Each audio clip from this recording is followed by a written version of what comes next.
Mon frère m'a appelé, est-ce que ta femme est à la maison? J'ai répondu, oui. Elle est dans la cuisine. Il a chuchoté, c'est impossible. Elle vient juste d'embarquer sur mon vol. Avec un autre homme. Juste à ce moment-là. Ma femme est-elle à la maison? La voix de mon frère ne ressemblait pas à celle de mon frère. Elle était tendue, compressée, comme s'il parlait à travers des dents serrées à 9000 mètres d'altitude. Je me tenais dans notre cuisine à Neighborville, dans l'Illinois, regardant Lorraine à travers la large arche qui séparait le coin repas du salon. Elle était pieds nus, portant le gilet gris que je lui avais acheté à Noël dernier, coupant des fraises sur une assiette en céramique. La lumière du matin frappait ses cheveux d'une manière dorée qui me faisait toujours penser à la fin de l'été. Oui, dis-je lentement dans le téléphone. Elle est dans la cuisine. Il y eut une pause sur la ligne. Puis Ethan murmura, c'est impossible.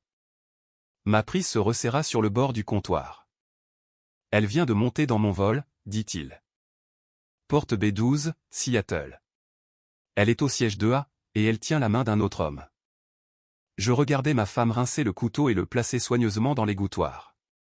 Elle se tourna vers moi, sourit, et me demanda du café du bout des lèvres. Derrière moi, le réfrigérateur bourdonnait à mon oreille. La respiration de mon frère devint superficielle. Danny, dit-il, je la regarde en ce moment. Et pour la première fois en 20 ans d'enquête sur la fraude, je n'avais aucune idée de la réalité dans laquelle je me trouvais. Je m'appelle Daniel Hart. J'ai 49 ans, je suis auditeur légal pour un cabinet comptable régional du centre-ville de Chicago. Mon travail est de trouver ce qui ne colle pas.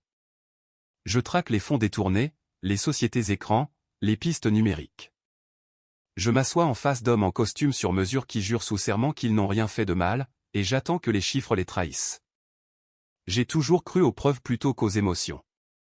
Mais ce matin-là, pieds nus sur le carrelage frais de notre cuisine, regardant ma femme depuis 16 ans couper des fruits pour le petit déjeuner, la preuve et l'émotion sont entrées en collision d'une manière que je ne pouvais pas catégoriser. Ethan, dis-je prudemment, gardant mes yeux sur Lorraine. Tu es sûr?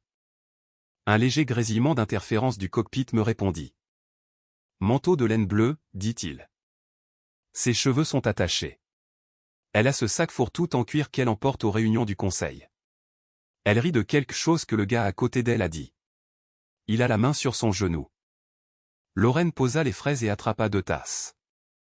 La tasse en céramique avec l'éclat sur le bord était la mienne. Celle qui disait « Choisis la gentillesse » était la sienne. Daniel, insista Ethan. Parle-moi. J'avalai ma salive. Envoie-moi une photo. Tu sais que je ne peux pas. Juste une, discrètement. Une autre pause. Puis, donne-moi 1 minute. Lorraine s'approcha de moi, me tendant ma tasse. Qui est si tôt? Demanda-t-elle doucement. Ethan, répondis-je, surpris par la stabilité de ma voix. Nerf d'avant-vol. Elle sourit. Dis-lui de bien voler. Sa main effleura mon bras en passant. Chaude, familière, réelle. Mon téléphone vibra. Une photo. Je l'ouvris avec des mains qui ne tremblaient pas. Des années de déposition m'avaient entraîné à cela. L'image était légèrement inclinée, prise de derrière une porte de cockpit à moitié fermée, mais même avec le flou de l'éclairage de la cabine et les artefacts de compression, je vis son manteau de laine bleue, son sac fourre-tout en cuir, ses cheveux attachés en un chignon bas. Elle se penchait vers un homme aux cheveux foncés en blazer bleu marine, ses doigts reposant négligemment sur son genou, l'intimité non dissimulée. Elle riait de quelque chose qu'il avait dit, la tête inclinée d'une manière que j'avais mémorisée en 16 ans. C'était Lorraine, ou quelqu'un qui portait son visage parfaitement. Dan, murmura Ethan. La porte d'embarquement vient de se fermer. Dans la cuisine, ma femme attrapa la cannelle et la saupoudra sur les fraises. Je baissai la voix. À quelle heure est le décollage? 10 minutes. Envoie-moi le numéro de queue et la description du gars. Tu penses que c'est une situation de jumeaux? Demanda-t-il, l'incrédulité s'infiltrant. Je pense, dis-je, forçant la logique sur la panique, que j'ai besoin de plus de données. Lorraine leva les yeux. Tout va bien? Oui, dis-je, glissant mon téléphone dans ma poche. Des clients sont anxieux à propos d'une révision trimestrielle. Elle s'approcha et m'embrassa la joue. Tu travailles trop dur. L'ironie me fit presque rire. Ethan envoya un autre message. Vol 44 472 810, départ. Le gars à la quarantaine, corpulence athlétique. Pas d'alliance. Ils sont très à l'aise. Très à l'aise. Je regardais Lorraine remuer son thé dans le sens des aiguilles d'une montre. Elle remuait toujours dans le sens des aiguilles d'une montre. 3 tours. Tapoter la cuillère 2 fois sur le bord. Un rituel aussi ancré que la mémoire musculaire. Tu veux des œufs aussi, demanda-t-elle. Juste du café. Elle étudia mon visage une seconde de plus que d'habitude. Tu as l'air pâle. Je n'ai pas bien dormi. C'est Odite, quelque chose comme ça. Elle hocha la tête, acceptant mon explication. Je m'éloignai sous prétexte de prendre un autre appel et me diriger vers mon bureau à domicile. Je fermai doucement la porte. Mon esprit fit ce qu'il faisait toujours en cas de crise. Il construisit des colonnes. Colonne A, Lorraine et la cuisine. Observable, tangible, respirante. Colonne B, Lorraine dans l'avion. Preuve photographique. Témoin indépendant. 2 réalités mutuellement exclusives. À moins que... Mon téléphone vibra de nouveau. Ethan. Il roule. J'appellerai après l'atterrissage. Je fixai l'image sur mon écran. Je zoomai. L'angle de sa mâchoire. La petite cicatrice en forme de croissant près de son sourcil gauche, due à un accident de vélo d'enfant. Même l'alliance en or à son annulaire. Sauf que... J'approfondis. La bague, elle semblait identique, mais Lorraine avait fait redimensionner son alliance le printemps dernier. Le bijoutier avait ajouté une fine doublure en platine à l'intérieur. Sur la photo, je ne pouvais pas voir cette doublure. J'expirais lentement. Ce n'étaient pas des cris ou des assiettes cassées. Ce n'étaient pas des accusations dans la cuisine. C'était une anomalie, et les anomalies nécessitent une vérification. Lorraine frappa légèrement à la porte de mon bureau et jeta un coup d'œil. « Tu es sûr que ça va ? » « Oui, dis-je, juste en train de réfléchir. » Elle entra et s'appuya contre mon bureau. « À propos des chiffres. » Elle sourit. « Toi et tes chiffres. » J'étudiai son visage pendant qu'elle se tenait là.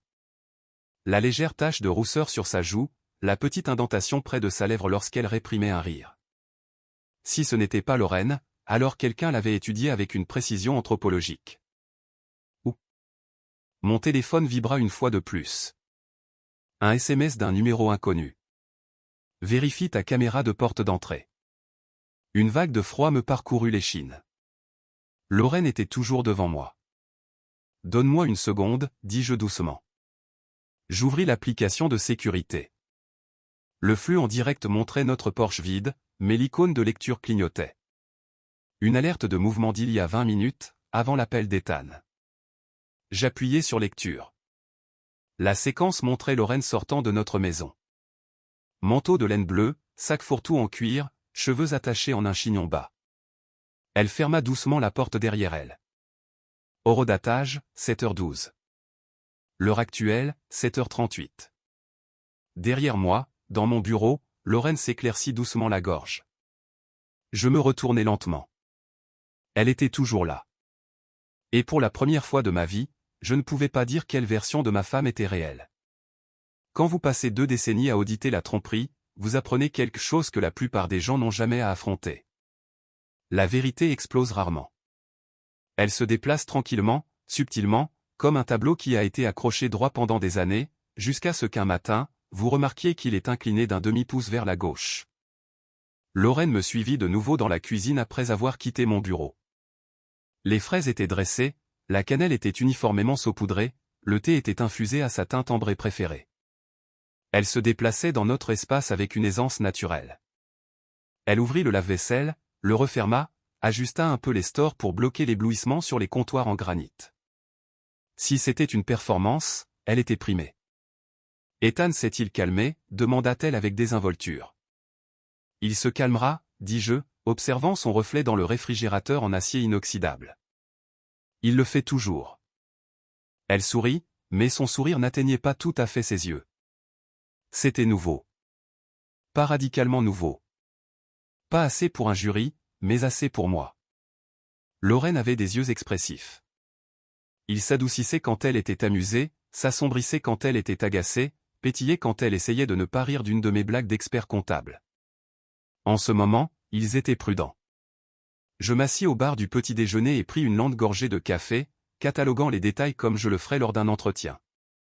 Posture détendue, respiration régulière, main sans tremblement, alliance correcte, doublure en platine visible sous cet angle. Elle attrapa la salière et me la passa. « Tu veux toujours aller à Oakbrook ce soir ?» demanda-t-elle. « Dîner avec les Peterson. » Les Peterson ? Nous n'avions pas dîné avec les Peterson depuis près de 3 mois. Ils sont à Scottsdale, dis-je doucement. Tu te souviens qu'ils ont déménagé? Un clignement à peine perceptible. Puis elle rit légèrement. C'est vrai. Je pensais à quelqu'un d'autre. C'est une de ces semaines. Lorraine ne confondait pas les gens. Elle se souvenait des anniversaires, des noms des labradors de nos voisins. J'acquiesçai lentement. Longue semaine. Elle emporta son thé au salon et s'installa sur le canapé, remontant ses jambes sous elle. La télévision s'alluma, diffusant les informations du matin. La même chaîne que nous regardions toujours.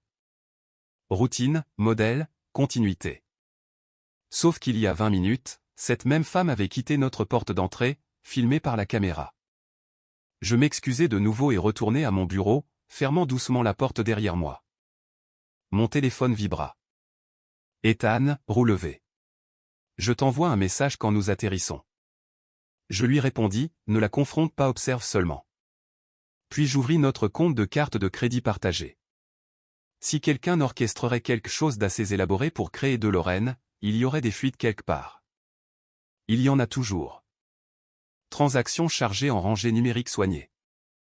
Épicerie, services publics, essence, déjeuner de réunion à but non lucratif. Sauf que 3 semaines auparavant, le Westin OR, de nuit, 1148 $. Mon estomac se serra. Ce week-end-là, Lorraine m'avait dit qu'elle était à une retraite du conseil à Milwaukee. Je consultai mon calendrier. Retraite à but non lucratif de Milwaukee, du vendredi au dimanche. Sauf que Milwaukee était à 2 heures au nord. OR était à 20 minutes à l'est. Même date. Je continuais à faire défiler. Un dîner au RPM Steak un mardi soir. Elle m'avait dit qu'elle faisait du bénévolat tard. Frais de covoiturage à 23h47. Un autre frais d'hôtel, plus petit. Propriété de charme près de Midway. Individuellement, chaque charge pouvait être expliquée. Collectivement, elles formaient un schéma. Petites incohérences sous le seuil de suspicion. Le genre de siphonnage financier que j'avais vu dans des affaires de divorce avant que quelqu'un ne dépose une requête. Mon téléphone vibra de nouveau. Maya arrivera. Je répondis immédiatement. Tu as l'air de quelqu'un qui vient de trouver des termites dans les fondations, dit-elle sans saluer. J'ai peut-être trouvé quelque chose de pire. Commence à parler. Je décrivis l'appel d'Ethan, la photo, la vidéo de la caméra de la porte. Silence de son côté. D'accord, dit-elle finalement. Soit ta femme a perfectionné la physique quantique, soit quelqu'un manipule la perception. Je ne crois pas aux explications impossibles. Bien, répondit-elle. Parce que moi non plus. La vidéo pourrait-elle être altérée? Bien sûr, mais pas facilement et pas sans motif. Et quelqu'un qui monte dans un avion et qui a l'air identique? Elle expira lentement. Daniel, es-tu absolument certain que la femme dans ta cuisine en ce moment est Lorraine? La question resta en suspens. Je l'ai épousée, dis-je doucement. Ce n'est pas ce que j'ai demandé. Je regardai à travers la fente de la porte de mon bureau. Lorraine était recroquevillée sur le canapé, faisant défiler son téléphone. Elle leva soudain les yeux, comme si elle sentait mon regard. Pendant une demi-seconde, nos yeux se rencontrèrent, et je ressentis quelque chose que je ne pouvais quantifier. La distance. Elle sait des choses que seule Lorraine connaît, dis-je. Est-ce que c'est le cas, insista Maya doucement, ou connaît-elle le script? Je fermai complètement la porte cette fois. Vérifie son téléphone, continua Maya. Service de localisation, historique de connexion. Voici quelque chose a été modifié récemment. J'ouvris le tableau de bord partagé d'Apple ID, partage de localisation désactivé il y a 3 mois. Je fronçai les sourcils. Lorraine ne désactive jamais ça, murmurai-je. Quoi d'autre? Je vérifiai les paramètres de renvoi de mai. Une règle de renvoi automatique créée il y a 92 jours. Toutes les correspondances financières renvoyées à une adresse Gmail inconnue. Mon pouce accéléra. Maya, je suis là. Il y a un renvoi configuré sur notre email conjoint. Je ne l'ai pas créé. Bien sûr que non. J'avalai ma salive. Ce n'est pas juste une affaire, n'est-ce pas? Non, dit-elle doucement. Les affaires sont émotionnelles. Cela semble logistique. Dans le salon, Lorraine rit de quelque chose sur son téléphone. Un son doux et naturel. Sauf que Lorraine riait rarement seule. Elle me lisait généralement la blague. Me montrait le même. Cette fois, elle ne le fit pas, mes yeux le dirent doucement. Si quelqu'un voulait déplacer des actifs discrètement avant un divorce, comment le ferait-il? Petit retrait, prêt sur les comptes de retraite, changement de bénéficiaire, confusion d'identité pour gagner du temps. J'ouvris notre portail de compte de retraite. Une demande de mise à jour de bénéficiaire en attente d'il y a 2 semaines, vers un nom inconnu. Jason Cole, le nom de la description d'Ethan. Je sentis le monde basculer légèrement sous moi. Maya, dis-je, ma voix s'aplatissant dans le ton que j'utilise lors des dépositions. J'ai besoin que tu fasses une enquête sur Jason Cole immédiatement. Envoie-moi tout. Je mis fin à l'appel et retournai dans le salon. Lorraine leva les yeux. Tu as l'air de trop réfléchir, taquina-t-elle. Déformation professionnelle. Elle tapota le siège à côté d'elle. Viens t'asseoir. Tu as été distant toute la matinée. Je m'assis. Assez près pour sentir son parfum. Assez près pour sentir sa chaleur. Assez près pour me demander si j'étais assis à côté de ma femme ou d'une femme qu'il avait étudiée assez longtemps pour passer inaperçue. Elle posa légèrement sa tête sur mon épaule. Je t'aime, Daniel, dit-elle. Les mots étaient parfaitement prononcés. Le ton impeccable, mais quelque chose en ne semblait répéter. Mon téléphone vibra de nouveau. Ethan, atterrissage dans 20. Elle est toujours là. Le même gars. Il ne se cache pas. Je fixai le téléscripteur d'informations en sourdine défilant sur l'écran à côté de moi. Lorraine me serra doucement la main et je réalisai quelque chose avec une clarté glaçante. Quiconque était dans cet avion et quiconque était assis à côté de moi, ils agissaient tous les deux selon un plan, et j'étais la seule variable qu'ils n'avaient pas prise en compte. Deuxième partie, la femme parfaite, les mauvais détails, 1038 mots. Troisième partie, le premier test. Il y a un moment dans chaque enquête sur la fraude où la suspicion devient stratégie. Vous arrêtez de demander, est-ce que cela arrive? Et vous commencez à demander, comment puis-je le prouver? La tête de Lorraine reposait contre mon épaule. Les informations du matin défilaient sur l'écran. Les marchés ouvraient à la baisse. Un titre politique sur les tarifs douaniers. Une mise à jour météo prédisant de légères chutes de neige pour le week-end. La vie ordinaire. Son pouce traçait de petits cercles sur ma paume. Si elle remarqua la tension dans mes muscles, elle n'en fit aucun commentaire. Je pourrais aller au bureau plus tard, dit-elle légèrement. La réunion du conseil a été reportée. Quelque chose à propos des allocations de financement. C'est nouveau, répondis-je, gardant un ton neutre. Les organisations à but non lucratif sont chaotiques, rit-elle. Lorraine détestait le chaos. Elle codait par couleur notre garde-manger. Mon téléphone vibra de nouveau. Ethan, avion au portail. J'appelle quand c'est clair. Je posai le téléphone face contre terre sur la table basse. Lorraine le regarda brièvement. Tu es populaire ce matin. C'est toujours le cas à la fin du trimestre. Elle hocha la tête et se leva. Je vais prendre une douche. Je la regardai marcher dans le couloir vers notre chambre. J'attendis que la porte de la salle de bain se ferme. Puis je bougeai. Pas de façon dramatique, pas de façon frénétique, juste délibérément. Je me dirigeai vers le porte-manteau près de la porte d'entrée. Le manteau de laine bleue avait disparu. Mon estomac se serra. Je vérifiai le placard dans le vestiaire. Pas de manteau bleu. J'ouvris le panier à linge. Rien. Je retournai à l'application de sécurité. Replay. 7h12. Lorraine sort de la maison en manteau bleu.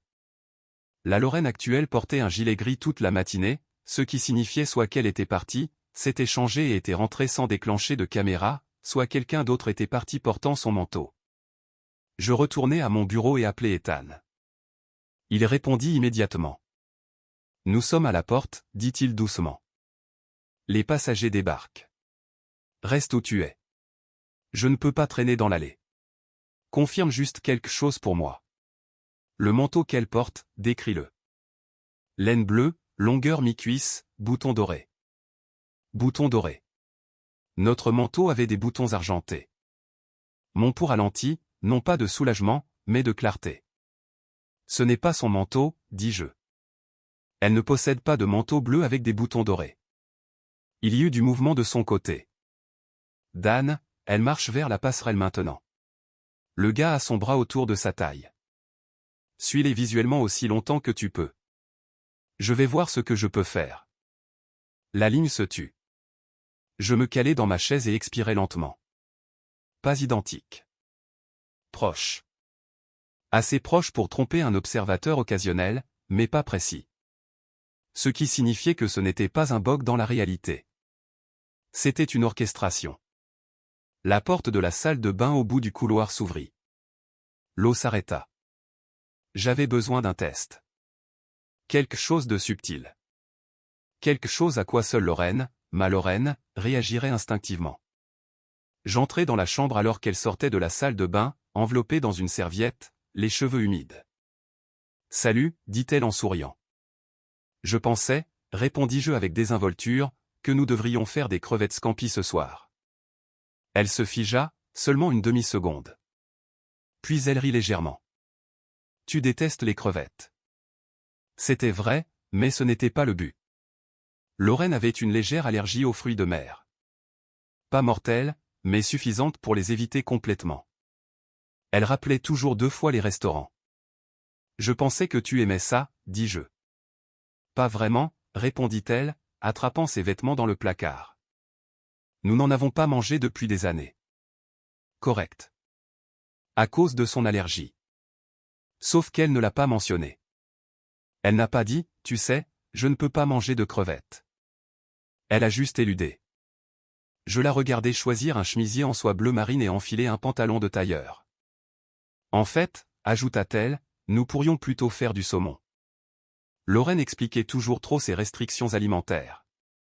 Cette version ne le fit pas. Bien sûr, dis-je doucement. Elle se dirigea vers la commode et attrapa sa boîte à bijoux. Sa main hésita sur une paire de boucles d'oreilles en perles. Lorraine hésitait rarement sur les perles. Elle les portait automatiquement pour les réunions formelles. Maintenant, elle choisit des créoles en or à la place. Petit détail, mais cumulatif. Mon téléphone vibra de nouveau. Maya, Jason Cole est réel. Antécédent mince. LLC enregistré il y a 11 mois. Pas d'historique d'emploi substantiel avant cela. Voyage fréquent. Je lui répondis, vérifie s'il est lié à la demande de changement de bénéficiaire. 3 points apparurent presque immédiatement. Déjà fait. C'est le même nom. Le miroir de la salle de bain était encore légèrement embué. Lorraine appliqua du mascara d'une main ferme. « Tu as besoin de quelque chose au magasin ?» demanda-t-elle légèrement. « Où vas-tu » répondis-je. « Au bureau » dit-elle. Je regardai son reflet. Pas de recul. Pas d'hésitation. « Tu as dit plutôt que la réunion avait été reportée. » Elle fit une pause puis sourit. « C'est vrai.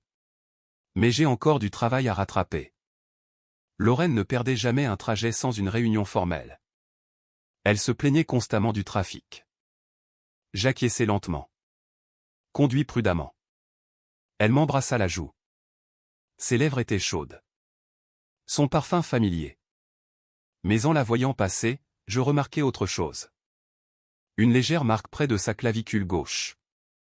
Une petite cicatrice en forme de croissant. Sauf que la cicatrice de Lorraine était au-dessus de son sourcil. Pas ici. Je ne réagis pas. Ne respirez pas différemment. Ne parlez pas. J'observais seulement. Elle attrapa son sac à main et se dirigea vers la porte d'entrée. « À ce soir, dit-elle. » La porte se referma doucement derrière elle. J'attendis 5 secondes complètes. Puis je courus à la fenêtre avant. Sa voiture, une Volvo argentée, sortit de l'allée en douceur. J'ouvris l'application de sécurité. Caméra de porte d'entrée. Lorraine sort. Pas de manteau bleu, pas de sac fourre-tout en cuir. Mais en rembobinant légèrement la vidéo, je remarquai quelque chose que j'avais manqué auparavant. À 6h54, 18 minutes avant le clip de départ de 7h12, il y eut une autre alerte de mouvement. J'appuyai sur lecture. Un SUV noir était à l'arrêt de l'autre côté de la rue. Le conducteur était invisible. À 7h09, le SUV s'éloigna. 3 minutes plus tard, Lorraine sortit en manteau bleu. Mon cœur ralentit, ce qui signifiait que la Lorraine en manteau bleu n'était probablement jamais venue de l'intérieur de ma maison. Elle était venue de ce SUV. Mon téléphone sonna. « Ethan, ils sont à la récupération des bagages, dit-il doucement. Je les ai suivis à distance. Dan, elle vient de l'embrasser. Je fermai les yeux. À quelle distance, demandai-je calmement. Assez près pour qu'il n'y ait pas d'ambiguïté. Tâtait-elle remarqué. Non, mais Dan, je te dis de loin, c'est elle. Ce n'est pas son manteau, répétai-je doucement. Il y eut un silence. Tu penses que c'est une sorte de situation de sosie? Je pense, dis-je prudemment, que quelqu'un crée une confirmation visuelle. Pourquoi? Pour faire pression. Dans mon bureau. J'ouvris notre compte Google partagé. Connexion récente d'un appareil inconnu, iPhone, il y a 3 mois. Localisation, Aéroport international d'Ohre, au moment exact où la règle de renvoi de mail automatique a été créée. Ce n'était pas une trahison romantique. C'était une préparation. Ethan, dis-je doucement, j'ai besoin que tu fasses quelque chose. N'importe quoi. Découvre où ils vont. Hôtel, location de voiture, tout ce que tu peux. Je t'enverrai un message. Je mis fin à l'appel et fixai l'écran. Deux Lorraine, l'une à Seattle avec un homme nommé Jason Cole, l'autre conduisant vers le centre-ville de Chicago dans la voiture de ma femme. Soit elles étaient toutes deux complices, soit l'une d'elles était une imposture. Et s'il y avait une imposture, cela signifiait que quelqu'un avait étudié ma vie assez attentivement pour la reproduire, ce qui signifiait que je n'étais pas seulement trompé. J'étais observé. La porte de mon bureau cliqua doucement. Je levai les yeux. Lorraine se tenait là. Mais elle venait de partir. Non. Je clignai des yeux. Couloir vide. Adrénaline. J'expirai lentement. J'avais besoin d'une confirmation. Une confirmation solide. Je pris mon téléphone et envoyai un message à Maya. Je prévois un deuxième test ce soir. Sa réponse arriva instantanément. Bien. Fait en quelque chose de physiologique, pas basé sur la mémoire. Je lui répondis, déjà fait. Parce que ce soir, je ne faisais pas de saumon. Je faisais des crevettes. Et si la femme assise en face de moi les mangeait sans hésitation, alors je saurais sans aucun doute que je vivais avec une inconnue. À 17h ce soir-là, la maison ressemblait exactement à d'habitude. Le lave-vaisselle bourdonnait. Le thermostat s'allumait. La légère odeur de nettoyant au citron persistait dans l'air, due au nettoyage habituel des comptoirs par Lorraine. Dehors, le système d'arrosage de nos voisins tic-taquait de façon rythmique sur une pelouse parfaitement entretenue. Normalement, c'était un son familier. Et cette nuit-là, c'était assourdissant. Je me tenais à l'îlot de la cuisine, décortiquant des crevettes d'une main ferme. Je n'avais pas acheté de crevettes depuis des années. Le poissonnier de Mariano l'avait même remarqué. Longtemps, avait-il dit avec désinvolture. Changement de goût, répondis-je. Lorraine entra du garage vers 17h18, ses talons claquant légèrement sur le carrelage. Ça sent bon, cria-t-elle.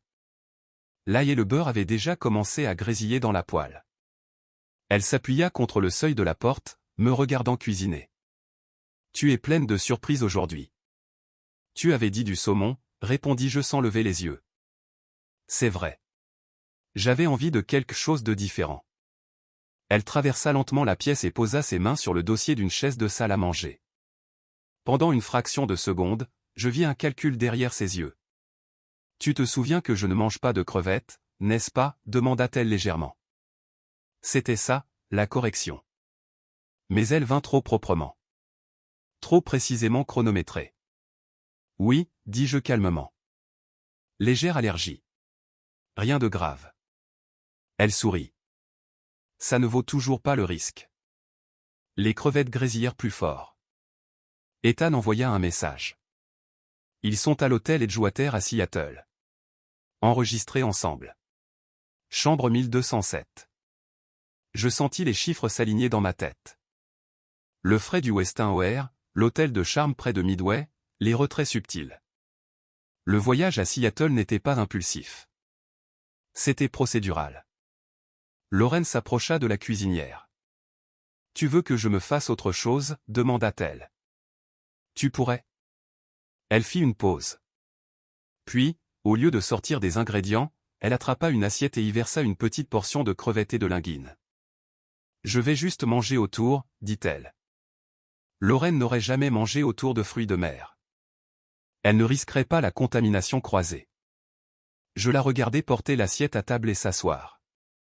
Elle enroula une mèche de pâte autour de sa fourchette. Puis, sans hésitation, porta une crevette à sa bouche et mordit. Pas de sursaut. Pas d'hésitation, pas de contrôle réflexe de sa gorge, pas de recherche d'eau. Elle mâcha calmement et avala. C'est vraiment bon, dit-elle. Je sentis quelque chose en moi se calmer, non pas de panique mais de clarté.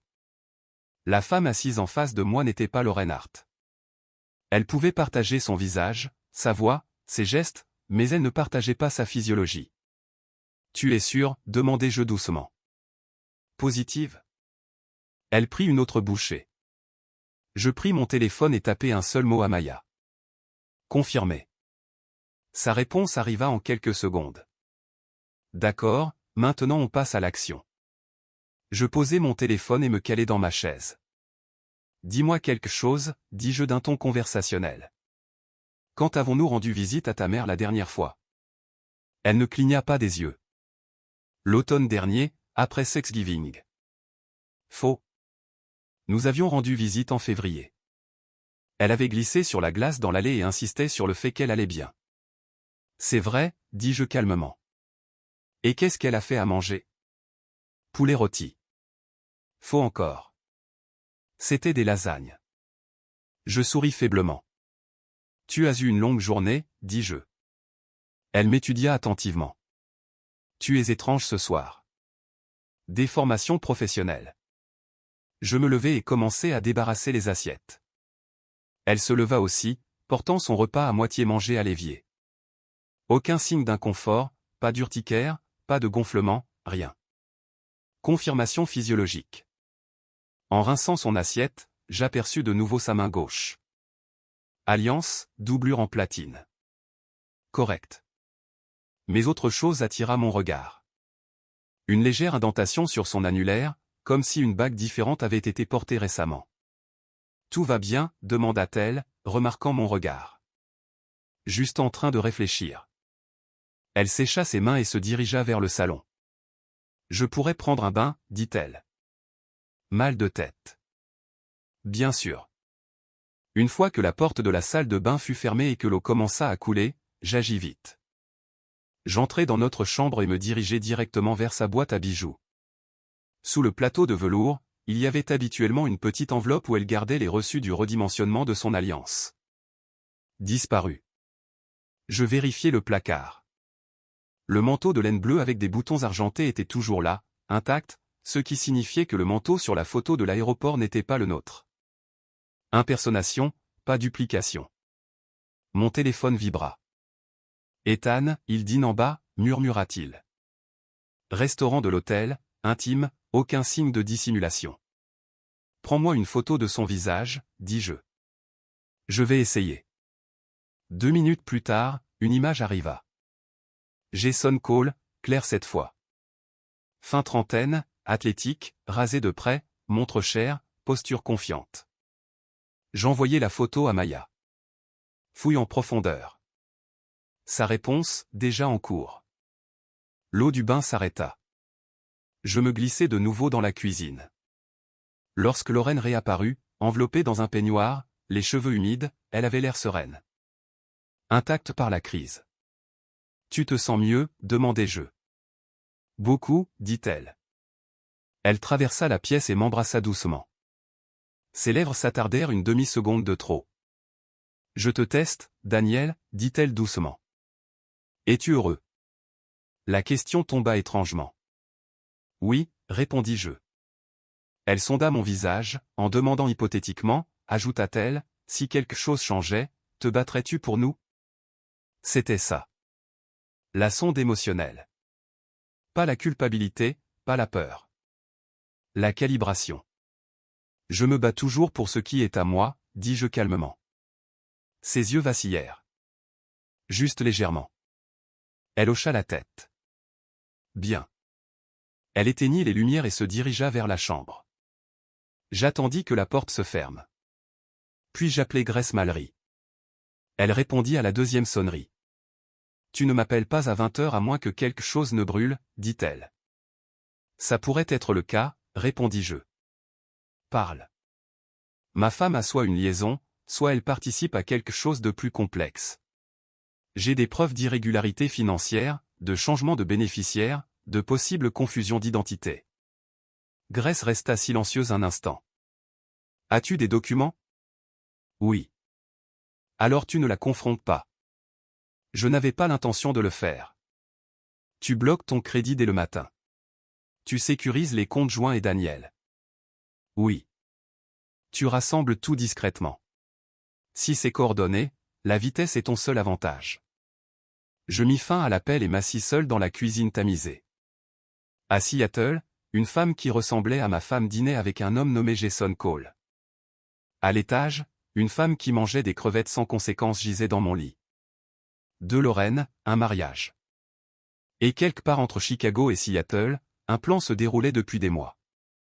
Mon téléphone vibra une dernière fois cette nuit-là. Maya, Jason Cole n'est pas seulement un consultant.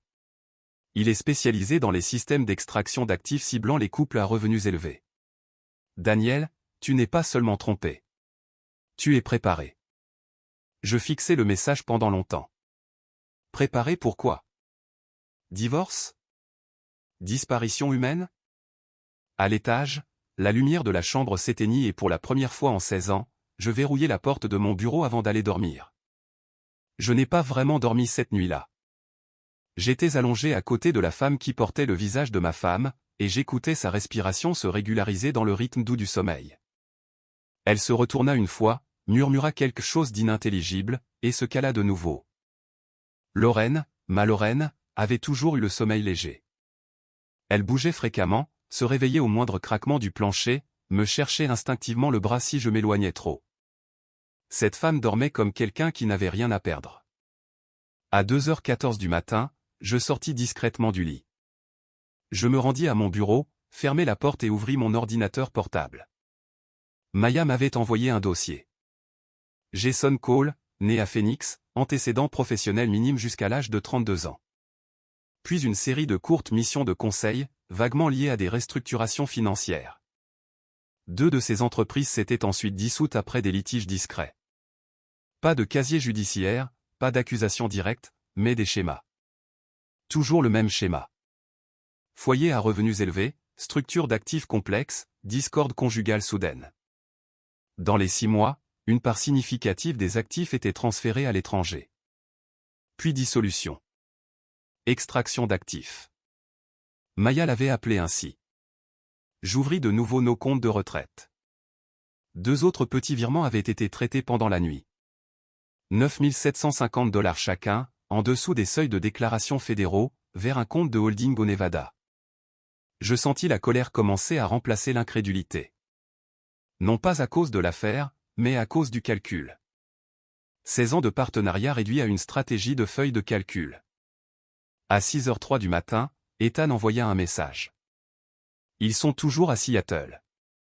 Même chambre, pas de séparation. Je lui répondis, reste discret. Je devais voir l'image numérique plus clairement. J'accédais de nouveau à notre compte Google conjoint. C'était là, une deuxième connexion d'appareil. Horodatage, 3h41 du matin, heure de Chicago. Localisation, Seattle. Cela signifiait que la femme dans mon lit ne s'était pas connectée à notre compte pendant la nuit. La vraie Lorraine l'avait fait, ce qui confirmait ce que je soupçonnais déjà. La femme à l'étage n'agissait pas de manière indépendante. Elle faisait partie d'un système synchronisé. À 7h18, elle entra dans la cuisine, habillée pour le travail. Chemisier crème, pantalon marine. Elle se servit du café sans parler. « Tu es levé tôt », dit-elle avec désinvolture. Je n'ai pas pu dormir. Stress du travail. Quelque chose comme ça. Elle prit une gorgée et m'étudia. « Tu es différent », dit-elle doucement. En quoi? Distrait. Le suis-je? Elle ne répondit pas immédiatement. Au lieu de cela, elle posa sa tasse avec précaution. Daniel, si quelque chose n'allait pas entre nous, tu me le dirais, n'est-ce pas? La formulation était délibérée, pas « si quelque chose allait mal », mais « si quelque chose n'allait pas ». Je me calai dans ma chaise. Lorraine, dis-je calmement, quand es-tu allée à Seattle pour la dernière fois? Elle ne cligna pas des yeux. L'année dernière, conférence. Quel hôtel? Elle hésita une demi-seconde de trop. Le Sheraton du centre-ville. Ethan m'avait envoyé un message la veille. Hôtel Edgewater. Chambre 127. J'acquiesçai lentement. As-tu déjà séjourné à l'Edgewater? Demandai-je. Non, répondit-elle instantanément. Pas même de curiosité. Pas même un « pourquoi ?» juste un déni. Mon téléphone vibra de nouveau. Maya. J'ai récupéré les images de sécurité de l'hôtel de Seattle grâce à un contact. Tu dois voir ça. Une image apparut sur mon écran. Lorraine, indéniablement Lorraine, s'enregistrant à l'Edgewater avec Jason Cole. Même manteau bleu, bouton doré. Ses cheveux étaient coiffés légèrement différemment de la femme dans ma cuisine. Un petit détail, mais distinct. Et à sa main gauche, une alliance différente. Même design, mais légèrement plus épaisse. Mon pouls se stabilisa. La Lorraine d'à l'étage portait notre vraie bague. La Lorraine de Seattle portait une contrefaçon, ce qui signifiait que ce n'était pas un déguisement de dernière minute. C'était une duplication préméditée. Je levai les yeux vers la femme devant moi. Elle me regardait attentivement. Maintenant, en y réfléchissant, répondis-je. C'est une question de continuité. Elle sourit faiblement. Cela semble de mauvais augure. C'est de la comptabilité. Elle s'approcha. Daniel, es-tu heureux? C'était encore là. La jauge émotionnelle. Je le suis, dis-je calmement. Et toi? Elle hésita, puis hocha la tête. Bien sûr. Mais quelque chose dans sa voix était plus fin maintenant. Je me levai. J'ai une idée, dis-je. Qu'est-ce que c'est? Invitons tout le monde ce week-end. Pourquoi faire? Notre anniversaire. Elle cligna des yeux. Notre anniversaire n'est pas avant octobre, dit-elle. Correct. Mais elle avait répondu de manière réflexe. Pas de calcul, pas de délai. Ce qui signifiait qu'elle connaissait la bonne date, ce qui signifiait qu'elle avait étudié à fond. Célébration anticipée, haussai-je les épaules. C'est soudain. La spontanéité est bonne pour le mariage. Elle sonda mon visage. Qui inviterais-tu? Tes parents, mon frère, quelques amis proches, peut-être même notre conseiller financier. Le dernier tomba. Je vis le clignement. Pourquoi le conseiller? Demanda-t-elle légèrement. Je veux restructurer certains investissements. Célébrer correctement. Sa mâchoire se serra presque imperceptiblement. Bien sûr, dit-elle finalement. Si c'est ce que tu veux. C'est le cas. Elle hocha la tête et attrapa son sac à main. Je m'occupe des invitations, proposa-t-elle. Je préférerais les envoyer depuis notre email conjoint, répondis-je doucement. Une autre micro-pause. Bien sûr. Après son départ, j'appelai immédiatement Grace. Elle va accélérer, dis-je. Bien, répondit Grace. Laisse-la faire. J'organise une réunion. Intelligent. Les témoins sont un levier. Je dois bloquer les comptes discrètement avant cela. Fais-le aujourd'hui. Et Daniel? Oui. Ne la confronte pas seule. Je mis fin à l'appel et restai silencieux un long moment. De Lorraine. L'une extrayant des actifs à Seattle. L'autre maintenant l'illusion domestique à Chicago. Une originale, une opératrice, toutes deux coordonnées. Mais si c'était un plan d'extraction d'actifs, alors cela dépendait du timing. Et le timing dépendait de moi, qui devait rester passif. Je me levai, me dirigeai vers le couloir et ouvris le petit placard de rangement près du garage. À l'intérieur se trouvait l'ancien iPhone de Lorraine, celui qu'elle avait cassé il y a 6 mois. Elle avait affirmé qu'il était mort. J'appuyai sur le bouton d'alimentation. L'écran clignota. Batterie à 4%. Message chargé. Un fil de discussion avec Jason Cole, vieux de 8 mois. Il est prévisible. Il ne vérifiera pas avant qu'il ne soit trop tard. Nous finaliserons les changements de bénéficiaires avant qu'ils ne s'en rendent compte. Marcus a confirmé que la bague en double est arrivée. Bague en double. C'était ça. Je sentis la dernière pièce s'emboîter. Ce n'était pas de la confusion. Ce n'était pas un vol d'identité.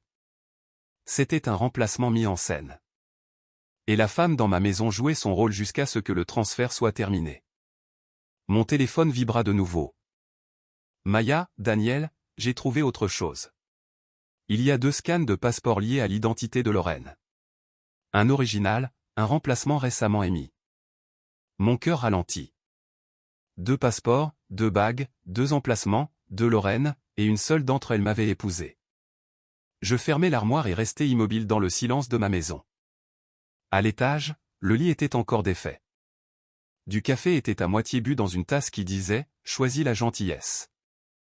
Mais la gentillesse n'était pas la monnaie d'échange ici. Les actifs l'étaient. Et s'ils pensaient que j'étais juste un autre mari insouciant, ils avaient mal calculé. Parce que, contrairement à leurs autres cibles, je savais comment auditer la tromperie. Le vendredi après-midi, tout était en marche. Grace avait déposé une notification d'urgence auprès de nos institutions financières pour exiger une double vérification en personne pour tout changement de bénéficiaire. Maya avait configuré des alertes numériques sur tous les comptes joints que nous partagions, retraite, courtage, épargne, même le petit compte de garde que nous avions ouvert pour une nièce. Rien n'était encore gelé. Geler trop tôt les aurait alertés. Au lieu de cela, nous avons construit un périmètre. Lorraine de Seattle devait revenir le dimanche soir. Ethan avait confirmé le billet de retour. Classe à faire, même groupe de siège. Jason Cole à côté d'elle. La femme dans ma maison restait sereine.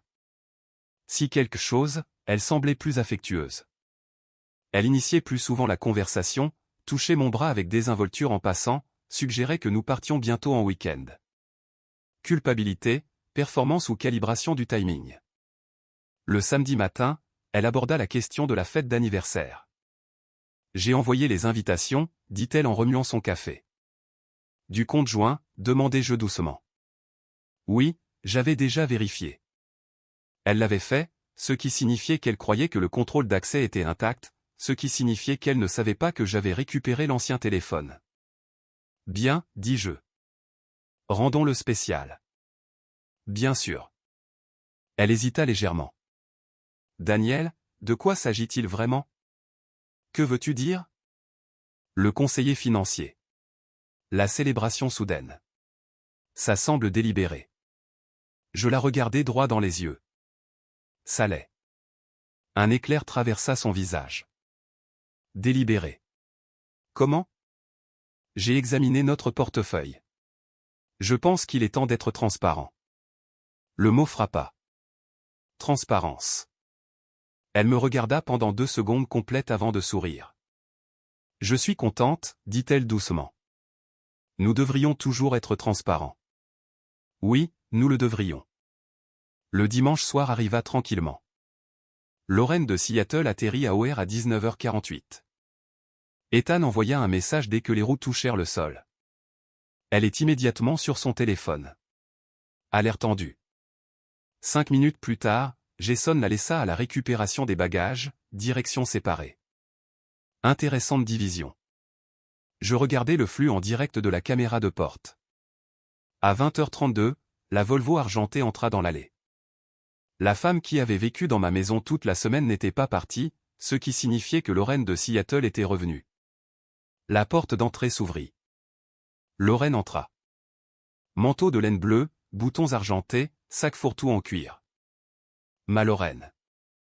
Elle s'arrêta brusquement en voyant l'autre femme debout dans le couloir. Pour la première fois depuis le début, une fissure dans la composition, pas subtile, pas masquée, un pur choc. Elles se regardèrent. Image miroir, même posture, même cheveux, même corpulence, mais pas identique.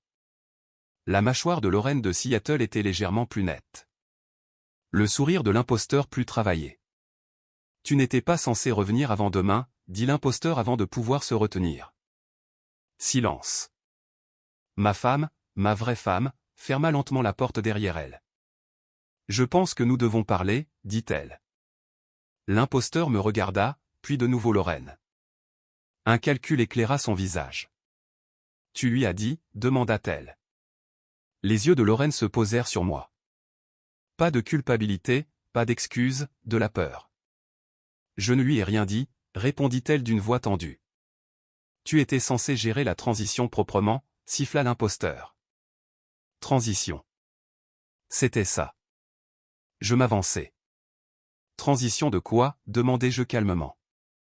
Les deux femmes se tournèrent vers moi. Lorraine de Seattle inspira lentement. Daniel. Sa voix identique, mais la cadence était différente, moins pratiquée, plus familière. Tu me volais, dis-je calmement. Silence. L'imposteur rit doucement. Oh, Daniel, tu réagis de manière excessive. Non, répondis-je. Judith. Je sortis l'ancien téléphone de ma poche et le tins en l'air. La couleur quitta le visage de Lorraine de Seattle. Tu as gardé ça, murmura-t-elle. Apparemment, tu n'en as pas tenu compte. La posture de l'imposteur changea subtilement, défensive maintenant. Tu ne comprends pas, commença-t-elle. Je comprends les changements de bénéficiaires. Je comprends les petits retraits en dessous des seuils de déclaration. Je comprends les passeports en double. Je regardai directement ma femme. Pensais-tu que je ne le remarquerais pas?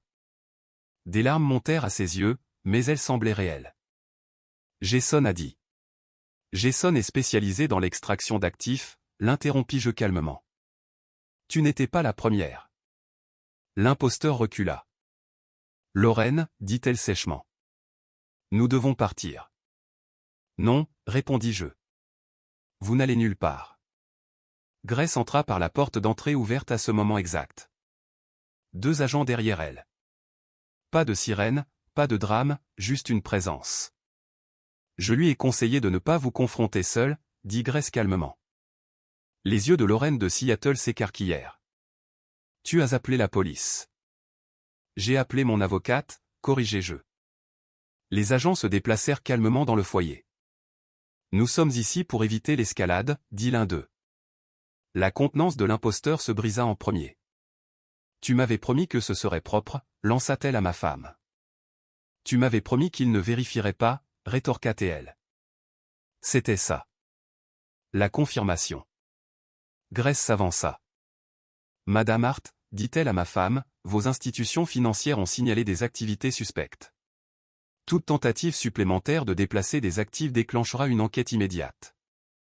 Les épaules de Lorraine de Seattle s'affaissèrent. Je n'ai jamais voulu te faire de mal, me dit-elle doucement. C'est intéressant, répondis-je. Parce que vider nos comptes de retraite l'aurait fait. Elle baissa les yeux. J'allais demander le divorce. Après avoir vidé les comptes. Silence. L'imposteur s'agita nerveusement. C'est entre vous deux, dit-elle. J'ai été engagé. Je sais, répondis-je calmement. Vos relevés de paiement étaient dans le fil de discussion. Grace tendit un dossier à l'un des agents. Pour la documentation, dit-elle. Pas de menottes. Pas encore. Juste des déclarations, des pistes écrites, un levier. Lorraine de Seattle me regarda. Je n'ai jamais voulu que ça dégénère. Ça n'a pas dégénéré, dis-je doucement. C'était structuré. Les agents demandèrent aux deux femmes de rester présentes pendant que les premières déclarations étaient prises. La bravade de l'imposteur se dissipa rapidement une fois que le langage juridique entra dans la pièce. Fraude, conspiration, facilitation d'identité. Sa confiance était bâtie sur le secret, pas sur l'examen minutieux. En 40 minutes, elle accepta de coopérer. Le nom de Jason Cole surgit immédiatement. Elle a dit qu'il recrute des femmes déjà malheureuses, nota l'agent discrètement à Grace. Vulnérabilité émotionnelle plus lacune en littératie financière, répondit Grace. Prévisible. Lorraine était assise à la table à manger, les mains jointes. Je pensais que je méritais plus, murmura-t-elle lorsque nous fûmes brièvement seuls. Plus que quoi, demandai-je. Plus que la sécurité. Sécurité. Ce mot piquait plus que la trahison. La sécurité a construit cette maison, répondis-je doucement. Elle pleura alors. Des larmes véritables. Mais je ne confondais plus l'émotion avec l'innocence. À minuit, l'imposteur avait été escorté sous le statut de coopération volontaire. Lorraine était restée, non pas arrêtée, mais exposée. Je vais aller chez ma sœur, dit-elle doucement. Oui, répondis-je. Elle marqua une pause à la porte. Je t'ai aimé. Je sais, dis-je. Mais l'amour sans intégrité n'est qu'un levier. Elle tressaillit, puis partit. La maison devint silencieuse. Grace referma son dossier. Tu as géré ça exactement comme il fallait, dit-elle. J'ai audité, répondis-je. Elle hocha la tête. Maintenant, nous protégeons ce qui reste. Je me dirigeai vers la cuisine. La tasse qui disait « Choisis la gentillesse » était toujours près de l'évier. Je la pris, la retournai, et pour la première fois de la semaine, je ressentis autre chose que le choc. Je ressentais du contrôle, car l'embuscade silencieuse avait fonctionné, et la transition qu'ils avaient planifiée venait d'échouer. 6 mois plus tard, je ne me réveillais plus en écoutant deux versions de la même femme respirer à côté de moi. La maison était différente. Pas vide, juste honnête. La procédure de divorce avança plus vite que je ne l'avais prévu. Une fois que les institutions financières eurent terminé leurs examens internes, le schéma était indéniable, petit retrait, modification non autorisée de bénéficiaires, règle de renvoi de mets conçus pour rediriger les avis de comptes sensibles. Une tentative coordonnée de déplacer des actifs à l'étranger sous le couvert d'une restructuration matrimoniale. Le nom de Jason Cole apparut dans 3 autres enquêtes civiles en cours au moment où ma documentation de dossier fut officiellement déposée. Lorraine Cooperato. C'était important, pas émotionnellement, mais légalement. Elle admit que Jason l'avait approché lors d'un événement de collecte de fonds près d'1 an auparavant. Il s'était positionné comme un consultant en transition de patrimoine. Il avait étudié son mécontentement avant même qu'elle ne réalise qu'il avait un nom. Tu mérites l'indépendance, lui avait-il dit. Tu mérites plus que le prévisible. Prévisible. Ce mot encore. Il le présentait non pas comme un vol, mais comme un repositionnement, non pas comme une tromperie, mais comme une protection. Il l'avait convaincu que restructurer les actifs discrètement avant de demander le divorce égaliserait les chances. Puis vint l'introduction de la spécialiste temporaire en continuité domestique. Une femme nommée Renée, une actrice de théâtre au chômage, engagée pour maintenir l'illusion de routine pendant les fenêtres de voyage qui se chevauchaient. Juste assez longtemps pour terminer le transfert, avait dit Jason. Cela aurait fonctionné si je n'avais pas répondu à l'appel d'Ethan. La véritable fracture dans leur plan n'était pas émotionnelle. C'était le timing. Un frère pilote, une porte d'embarquement, une photo envoyée trop tôt. Une fois la piste d'audit numérique bloquée, Jason tenta de rediriger les fonds par le biais d'une société de holding au Nevada. Le déclencheur que Maya avait installé signala la tentative immédiatement. Les autorités fédérales intervinrent dans les 48 heures. Jason s'enfuit, puis se rendit 3 semaines plus tard. L'extraction d'actifs n'est pas techniquement une fraude romantique. C'est une exploitation contractuelle déguisée en émancipation. Il sous-estima une variable, un comptable marié à la cible. Lorraine déménagea dans une maison de ville à 24 km de là. Nous ne nous parlions que par avocat pendant des mois. Puis, progressivement, avec prudence, par de brèves conversations contrôlées sur la logistique. Pas de cris, pas de drame, juste de la documentation. Un après-midi de début mars, elle vint récupérer les dernières de ses affaires personnelles. La maison semblait neutre quand elle entra. Plus la nôtre, juste une structure. Tu as changé les serrures, observa T.L. doucement. Oui, c'est juste. Nous restâmes dans le foyer un long moment. Je ne pensais pas que tu vérifierais, admit-elle finalement. Je vérifie toujours, répondis-je. Je le sais maintenant. Il n'y avait pas d'accusation dans son ton. Juste une reconnaissance. Tu aurais pu me confronter, dit-elle. Et te donner le temps d'agir plus vite, demandai-je doucement. Elle expira. Je me suis convaincu que tu t'en remettrais, dit-elle. Que tu irais bien. Je vais bien. Elle hocha la tête. Tu as toujours été stable. Stable n'est pas la même chose qu'aveugle. Le silence s'installa entre nous. Jason a fait en sorte que ça semble stratégique, dit-elle. La stratégie sans éthique est une prédation. Elle absorba cela. Je suis désolé, murmura-t-elle. Pour la première fois, je la crus. Non pas à cause des larmes, mais parce qu'il n'y avait plus rien à gagner. J'espère que tu te reconstruiras avec soin, dis-je. Elle hocha la tête, puis partit. Le jugement de divorce définitif arriva 2 semaines plus tard. Actifs rééquilibrés, compte sécurisé, pas de pension alimentaire, pas de théâtralité, juste des formalités administratives. Maya et moi avons transformé ce qui s'est passé en quelque chose de constructif. Elle a étendu son conseil en cybersécurité à des services de surveillance financière domestique. J'ai formalisé une division au sein de mon cabinet spécialisé dans les audits d'actifs matrimoniaux. Nous ne l'avons pas annoncé bruyamment. Nous ne l'avons pas sensationnalisé. Nous avons simplement offert un service, la vérification de continuité. La plupart de nos clients étaient des hommes et des femmes dans la quarantaine et la cinquantaine qui sentaient que quelque chose de subtil n'allait pas, mais ne pouvaient pas l'exprimer. Petites incohérences, légers décalages, bruits financiers inexpliqués.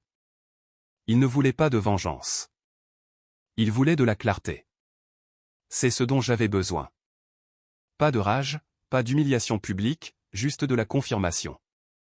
Ethan m'appelle toujours avant chaque vol long courrier. Il plaisante en disant qu'il ne regardera plus jamais le siège 2A de la même manière. Nous rions, car l'humour revient finalement. Il revient toujours. Parfois, je reste dans la cuisine tôt le matin et je regarde les lumières se répandre sur les comptoirs. Pas d'imposteur, pas de duplication, juste du calme. J'ai appris quelque chose de précieux à travers tout cela. La tromperie s'annonce rarement bruyamment. Elle arrive poliment. Elle imite la routine. Elle attend la complaisance.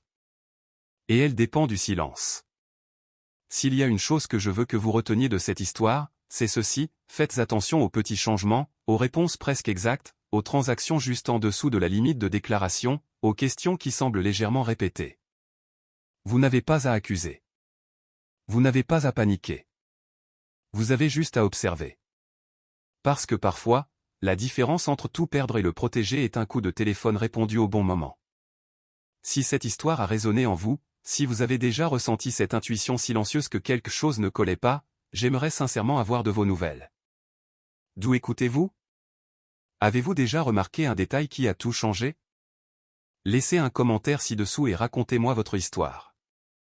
Nous partageons des expériences ici, non pas pour nous attarder sur la trahison, mais pour en tirer des leçons. Il y a beaucoup d'autres histoires comme celle-ci. Des histoires de résilience, de clarté et de reconstruction avec intégrité. Alors, si vous souhaitez poursuivre ce voyage avec nous, pensez à vous abonner. Activez les notifications pour ne pas manquer le prochain chapitre. Parce que la vérité n'est pas dramatique, elle est délibérée. Et ensemble, nous pouvons continuer à apprendre à la reconnaître.